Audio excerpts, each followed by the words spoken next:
السلام علیکم. اسلام زنانه او سړي له یو شانتي حقوق ورکړي دي.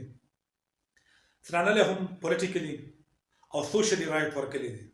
صرف بایولوژیکلي، فزیکلي، سایکولوژیکلي په میل او فیمیل کې فرق شته دی. بقایا د دې رایټ هر څه سیم دي. په بنگلاديش کې 37 लाख خواتین دا په مختلف فیکټریانو کې په انډسټریانو کې روزګار کوي. په پاکستان کې 57 लाख ښځې د بېنظیر انکم سپورټ پروګرام نه پیدا اخلي.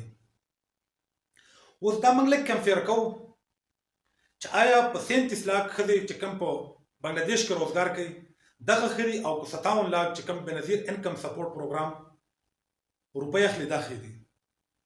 بنگلاديش یو داسې ملک دی چې د پاکستان نه ډېر وروسته آزاد شو.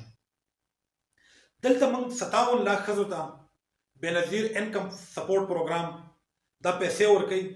دا یو داسې پلیټفارم دی چې د غریبانو لپاره د کونډو لپاره یو بهترین پلیټفارم دی چې هغې په خپله زندګي په اسانه سره شي تېرولی. خو دې ته هم لږ کتل پکار دي چې کوم 3 میاشتې بعد موږ دې زنانو له کومې روپۍ ورکوو دا وله بهتره ده او که د دې په ذریعه باندې د ملک په مختلف علاقو کې ټیکنیکل سکل یا ټیکنیکل ایجوکیشن د کوم بشریه محمدي کې دي په هغه په بنیاد باندې جوړ شوي وي او د زنانو ته هغه سهولیات او هغه سکل ورکولی چې دوی په خپل علاقه کې په خپل کلي کې په خپل کور کې په کار راوستلی. د دغو سکلو سره به ماشومانو تربیت هم شوی وي، دوی به پیسې هم ګټلې، په دې کې به شعور هم پکې وي.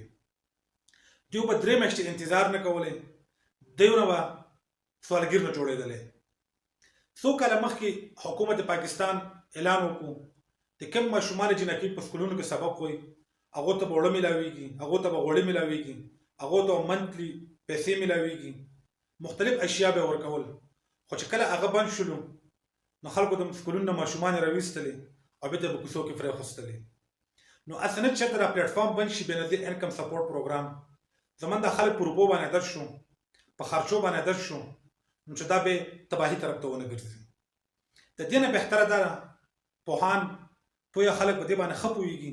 خو که دې زنانو له موږ ټیکنیکل ایجوکیشن ورکړو، دې له موږ هغه سکل ورکړو چې د کومو سره زموږ معاشره ډیولپ کېږي، د بچو تربیت ورسره کېږي، هغې په خپله انکم شي پیدا کولی، هغې په خپله پیسې شي پیدا کولی، په هغو کې به سیاسي شعور پیدا شي، په هغو کې به عام شعور پیدا شي، هغې به ډیولپ شي. او په معاشره کې په ډیولپ کېدو کې د ټولو نه اهم کردار د زنانه دی. ځکه چې ماشوم تربیت د زنانه نه یادوي، ماشوم تربیت د مور نه یادوي، ماشوم تربیت په خپل کور کې یادوي. کله موږ دا میندې دا خویندې دا ویل ایجوکیټډ کړو، دوی له پروفیشنل سکل موږ ورکړو نو زموږ د علاقه به ورسره ترقي وکړي. خو که دا موږ سوال ته کښېنو، دا موږ 3 میاشتې انتظار ته کښېنو، دا موږ لینونو کې قطارونو کې ودرو، نو ګوره دا ډېر زیات تباهي سبب جوړېږي.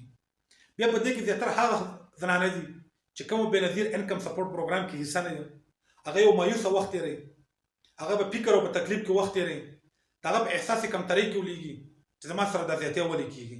نو که چېرته دوی له موږ ټیکنیکل سکل ورکړو نو دې کې به هغه خواتین چې کوم شوق لري، کوم خپل ځان پروفیشنل جوړوي، کوم خپل ځان دې لیول ته وایي چې زه معاشره له ترقي ورکړم، خپل قوم له خپل خاندان له خپلو بچو له ترقي ورکړم، نو هغه به پکې حصه اخلي. د هغې سره به زموږ د راروان نسل ډیولپ کېږي، د راروان نسل به ایجوکیټ کېږي، د راروان نسل به سوال به نه کوي، د راروان نسل به سوال ته نه جوړېږي. که موږ دا خلک په سوال باندې عادت کړو نو ګوره دا به بیا غوڼو مر سوال غواړي، دا به بیا غوڼو مر پیسې غواړي. حکومت په کم لیول باندې ځي، څنګ به رواني، د مستقبل پته هېڅ چاته نه لګي. نو دا خلک پروفیشنل کول پکار دي چې دا خپله خرچه خپلې روپۍ په خپله شي پیدا کول.